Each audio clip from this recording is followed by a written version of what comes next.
বিশেষ কমিটি বানিয়ে জনগণকে বিভ্রান্ত করছে বিএনপি, অভিযোগ করেছেন জামাত ইসলামের সেক্রেটারি জেনারেল মিয়া গোলাম পরোয়ার।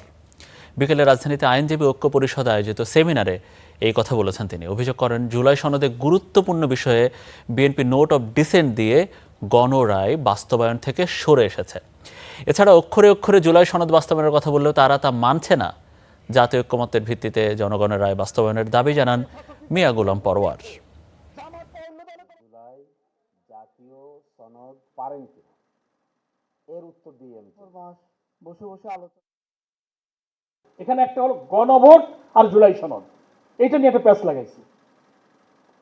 ওনারা জুলাই সনদ মানবেন বলেন, কিন্তু একদিনও কিন্তু আইনমন্ত্রী, স্বরাষ্ট্রমন্ত্রী, প্রধানমন্ত্রী একদিনও বলেনি যে আমরা গণভোটের গণরায় মেনে নেব। বলেছে কোনোদিন? বলে।